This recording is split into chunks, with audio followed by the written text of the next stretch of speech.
Good morning, America. Welcome to American Sunrise. Whether it's culture, We have breaking news to share with you. politics, President Trump is joining us live now from Florida. we've got you covered. This is what it looks like to be a patriot. We have to protect the American family. The American dream is still alive. I'm David Brody. I'm Terrence. And I'm Dr. Gina.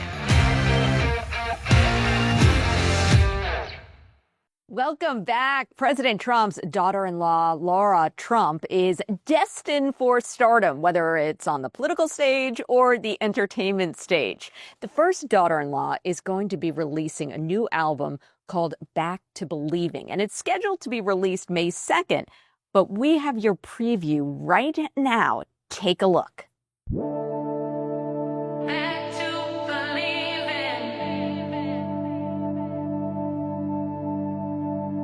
There's a darkness creeping inside your world. It plays harmless up until it leaves you hurt. Right when things seem to be going your way, it comes around to rain on your parade. Don't let it fool you into questioning your worth.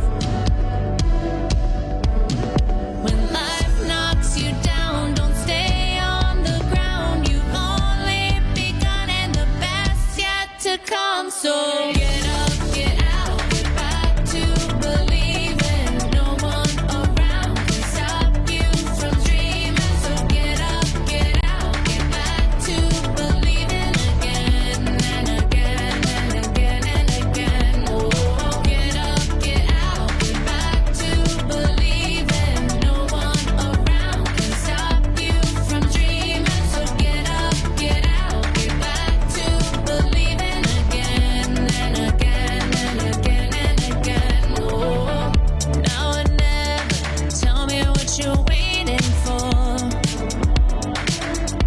What if this is the moment you thought would never come? It never does if you turn and run.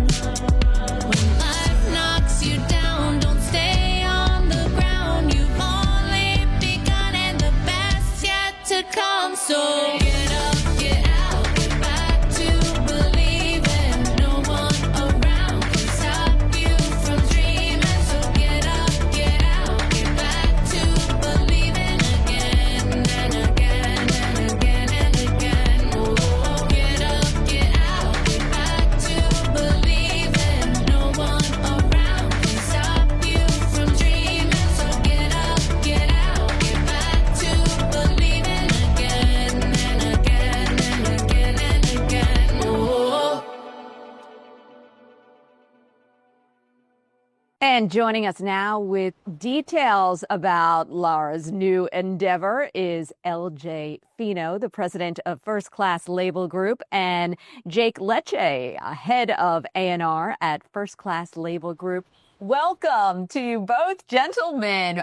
Amazing song. That was phenomenal. Well, thank you. I appreciate it. Loved it. Okay, so give me the backstory here. How did this song come about? So this song came about with the whole concept to the EP, the album that she's releasing, is basically her diary. So each song is a page out of her diary, is the way that we're kind of looking at it. And, you know, this is a very uplifting song that is encouraging people to not give up, you know, despite challenges they may be facing in their life. And certainly she's gone through some challenges. And I think that it really, really fits her brand and her life completely. So that's sort of where we conceptually came out with that. We wanted an uplifting song that's also kid-friendly, that parents can be proud to play in front of their kids. I mean, if you listen to it, I mean, you just heard it. Yeah. It could be like a high school, college commencement song. Oh, yeah. Really, you know? What I'd love to know is I think she's a phenomenal woman. I just all around. How did you get to know her or introduce yourself to her? It's a long story. I don't want to get into all of the details, but just coming across, in passing at Mar-a-Lago, at different fundraising events. Hey, how you doing? Blah, just little banter here and there. And she was aware that I produced the Justice for All record with the J6 Choir. And I also did a record with Carrie Lake called 81 Million Votes, My Bleep. And they both did tremendously well.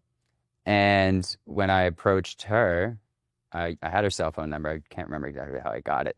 Just called her out of the blue and said, hey, I saw you playing the piano on Instagram. I would love for you to play the piano on one of my records. And I was just thinking, just piano. Yes, because I've seen those videos of her playing the piano. I mean, she looks like she's classically trained. I think she's self-taught. Oh, really? I don't know for sure. Don't quote me on that, but she is really, really good. I'm so impressed by her. I mean, she just gets to the piano, and I mean, her posture, her grace. I know. It's truly amazing. Phenomenal. I know. I don't know where she finds the time to fit piano playing in. Yeah. With a busy schedule. So you saw her playing the piano, and then what happened? I gave her a call, said, hey, would love to get you on a record playing the piano. We talked for about 45 minutes to an hour. And then we kind of narrowed down. I said, you can sing. She's like, yeah, I think I can sing. I think I can sing. And I said, I know you can sing. I can hear your voice. You have a beautiful speaking voice. Like, are you pitchy? Like, do you sing in the car? Do you do karaoke? She was like, no, I'm not pitchy. Like, trust me, I can tell when people are pitchy. I love the confidence. I know. So that's what's great about her. She is so confident. But I go into the studio with her totally blind, not really knowing what her singing voice is going to sound like. And she knocks it out the park. Yeah. With her cover of I Won't Back Down, which again, charted on Billboard on 2 separate charts, her inaugural single, which was great. And we did I Won't Back Down specifically. Everybody's, the press tried to spin it as, oh, well, you did I Won't Back Down because the Petty family is sending cease and desist letters to the Trump campaign to stop using that record at his rallies. Yeah. That's actually not the true story. The reason we used I Won't Back Down is because Tom Petty wrote the song rather, during a time in his life where he was going through legal troubles in his own right, in his own life. Wow, I didn't know that. And at the time we recorded I Won't Back Down with Lara's version, her country version of it, this was when the president was getting indicted left and right. Her whole family is being attacked. So she felt that it fit her life very well. So it was really speaking to her. And Jake, I want to bring you in on the conversation. So how are you? What's your role in all of this? So, I have a deep music background. I worked in various different capacities in the music industry over the course of 12 to 15 years. So I've been heavily involved in talent, in management, in A&R, and so I'm always seeking new talent and interesting projects to get involved with. And LJ and Lara and I consequently met at a famous recording studio called Circle House Studios in Miami. LJ and Lara were there to record some music, and I was there doing an interview with an A-list artist. And I'm a big Trump family supporter to begin with, so immediately I recognized Lara in the studio, and I was surprised because it was kind of like a hip-hop urban music geared studio, and I was like, wow. Like, I always thought she was super cool just seeing her personality on television, but meeting her in real life, I mean, it just totally hit home for me, and I was like totally impressed. And LJ and I started talking, and clearly he has a very good mind in terms of understanding how the music industry works, and I could see he was really passionate about it. So I'm always trying to connect the dots, and that's been one of the things that's helped me be successful in my career. And he was telling me about this incredible album that they were working on, and so immediately my mind started working and thinking of ways where I could bring artists that I have prior existing relationships with into the fold. So we were talking about a couple different names, and I have known a famous rapper named French Montana for about 20 years. I've helped him in a lot of different aspects of his career. So immediately I brought that to LJ's attention, and him and Lara were already on board. Like they were really interested in him. And one thing led to another, and LJ was able to make the introduction, put them in the studio together in New York, and the rest is history. Okay, so on this, and you tell me whether it's the album, because I know there's the album, there's the singles. So are we going to be seeing French Montana coming up? And So that song's already released. If you want to listen to it right now, okay. it's called No Days Off. Lara Trump featuring French Montana. That's out. You can go and listen to it right Okay. now. Wow. It's a really cool track. So that is so. I mean, for Lara to come into this space, you've been in the music industry for all these years. What does that signal, I think, to the country or to MAGA faithful? I mean, I think a lot of people in MAGA have felt put out, I don't know, not a part of the music industry or traditionally. Sure. Well, I think it's kind of funny. If you look at, protest songs, for example, and this doesn't necessarily apply to Lara because her music has nothing to do with politics at all. Right. But if you look at music over the years, counterculture back in the 70s was a bunch of hippie liberals protesting, wars and things like that. Now suddenly we're in 2025 and counterculture is suddenly the MAGA movement making music. Like how did that happen? The rebels have returned in the form of MAGA. Right. It's very interesting. So yeah, I mean, I think that music for politicians, I don't put Lara in that category. I mean, of course, given her last name, people will, automatically assume that she's a political figure. And yes, of course, she was the RNC co-chair and everybody knows who her father-in-law is. But for politicians to be able to use music, it's a new medium. It's not new, but it's just a medium that nobody has ever thought of to use to get their political agenda and messaging out. Yeah. And I think that's something that I think politicians should really tap more into. You wouldn't believe how many congressional and senatorial candidates have been reaching out to me to create jingles for them for their upcoming campaigns. Oh, wow. So what are they looking for? It depends on the candidate, really. They're all looking for different things. Some people just want a little jingle. Other people want, the candidate to actually be on the recording. Yeah. It's a wide array of inquiries and asks. Well, I'll be ready for these midterm elections. You guys are going to be really busy.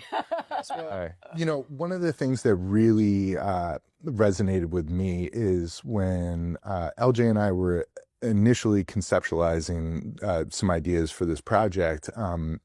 He mentioned to me that President Trump, his viewpoint on music was it's one of those things that crosses all party lines. Mm-hmm. And I think in the last several years, everybody has really kind of been polarized one way or another.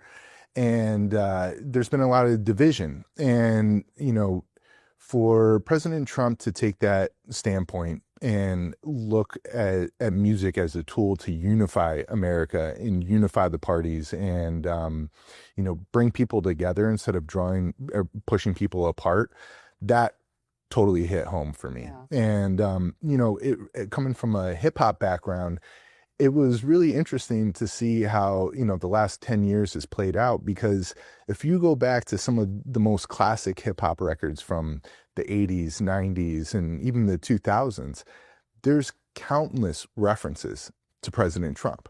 He was a major figure that, some of the most famous rappers would, look up to and mention in their lyrics.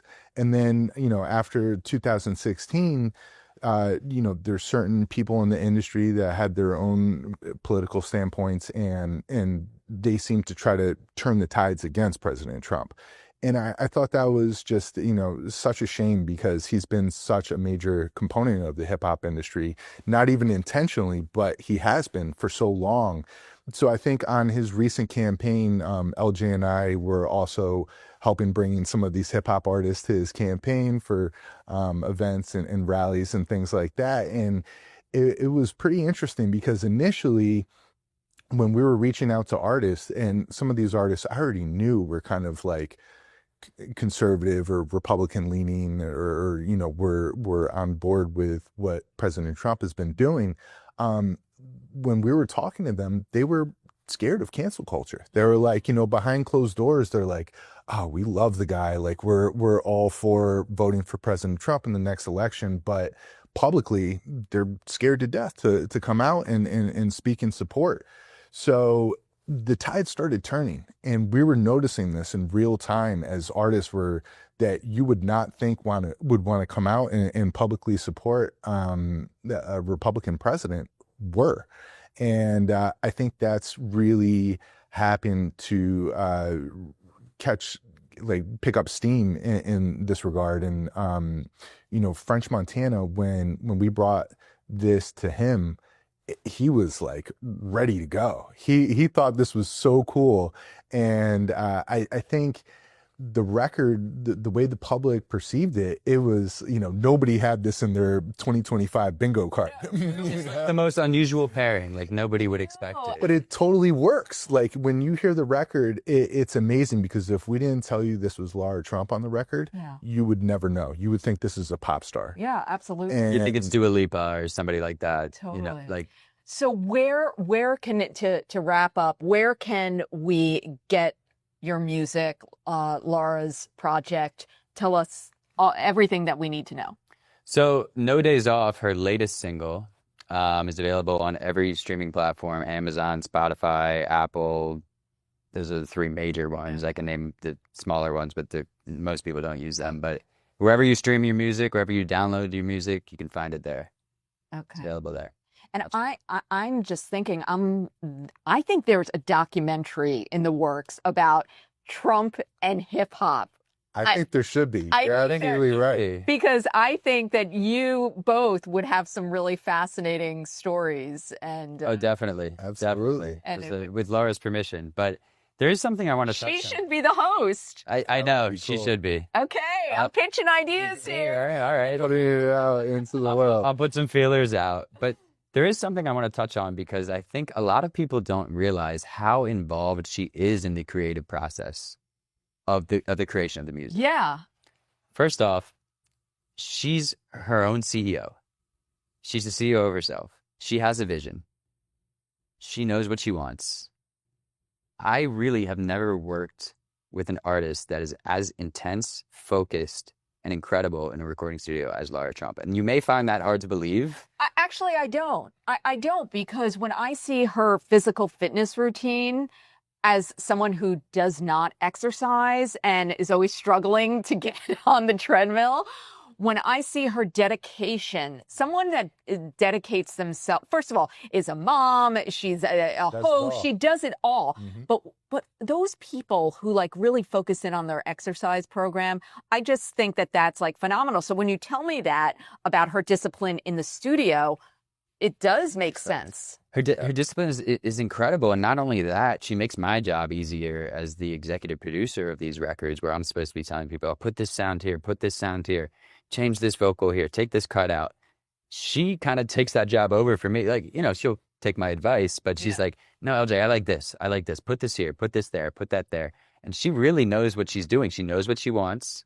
Like I said, she's not a puppet. No one's controlling her.